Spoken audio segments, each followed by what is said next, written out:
how to spot a weakness, how to take advantage of an opportunity. These are my streets. And no kid at a Philly's gonna come here and school me. In my house, I get the lessons. I am Paulie Malignaggi. Watch me hand Danny Garcia his first loss. Saturday night on primetime, ESPN. Yeah, Danny Garcia undefeated, and joining us now is the Magic Man himself, Paul Malignaggi, complete with the sunglasses, which I love the look. He said he had to keep them on because he's been wearing them all day and he doesn't want that red spot on his nose from the sunglasses. That's just, and we respect that. Paulie, Chris and I think that working in television is the easiest, best job in the world. You went from boxing to calling fights ringside, and you left this cush gig to get back in the ring. Why? Well, I didn't leave it. I'm still doing the television stuff, but you're getting hit again. Yeah. You know what it is, man? It's just hard to walk away. You know, I feel like being a fighter is my identity. You know, and I feel like I could still compete at a high level. Once, you know, if I said to myself, I cannot compete at the highest level of the sport anymore, then I would say, you know what? I have this cushy job here. Let me just walk out into the sunset and keep that job. But I still feel like I can compete at the highest level of the sport, and that's really where the adrenaline comes in from. Once you've competed at the highest level of the sport, at the world championship level, it's hard to walk away from when you still feel you got it. And I'm training in the gym, and I still feel I got it, and I'm here to prove that. Garcia's moving up in weight class, 147. How do you think that might impact the fight? You know, I'm a former 140-pound world champion myself, so sometimes you just grow out of a weight class. You know, he spent about 7 or 8 years at that weight class since the amateurs. I remember I was at 140 pounds for about 8 years myself.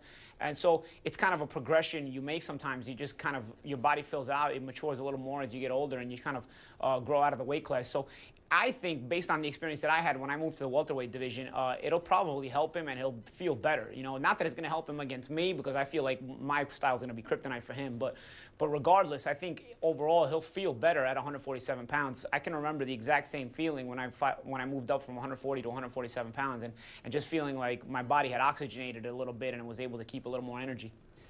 You're 13-3 over your career when you fight in New York. So how much of an advantage do you feel that you will have Saturday night because you're fighting where you love to fight?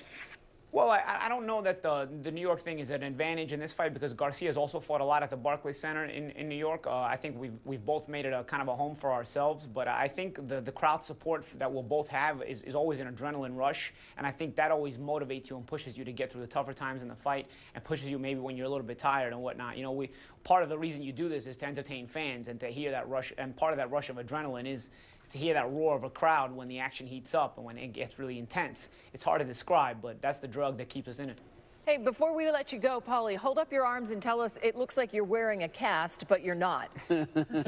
Yeah, I got some weights on my wrists. It's just a custom I have had since I'm an amateur. I wear wrist weights on my arms for the whole fight week, and that's just to get used to a little bit of weight on my arms, and that way when I put the gloves on at the end of the week to fight, my hands will feel a little bit lighter, and I'll feel like I'll have more control of them. All right. Makes sense. Sure does. Give us a good one Saturday night. We'll be watching on ESPN. Good luck. Sorry, I didn't hear that.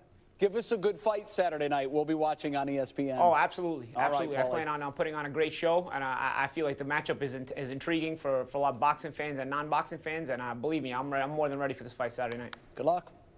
Thank you. Well, 17 knockouts.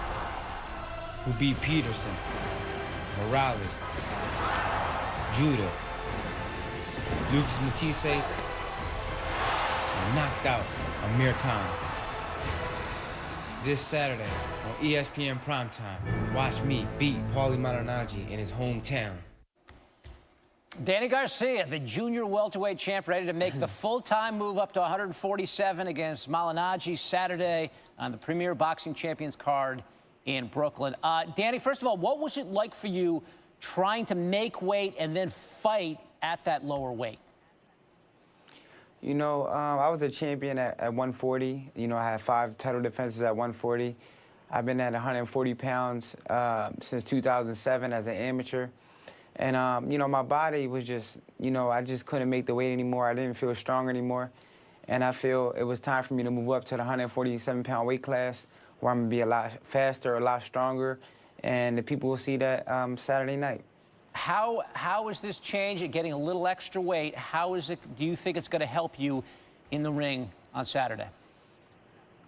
Yeah, I know it's going to help me for sure. I'm going to be a lot stronger. I've been feeling a lot stronger during training, you know, during running, during conditioning, during sparring. So everything's just been going great during training camp, and I believe it will show Saturday night. Hey, I used to be a wrestler. Anytime I made weight, I would immediately go for a sack of food and start eating. What's the first thing you do after you make weight?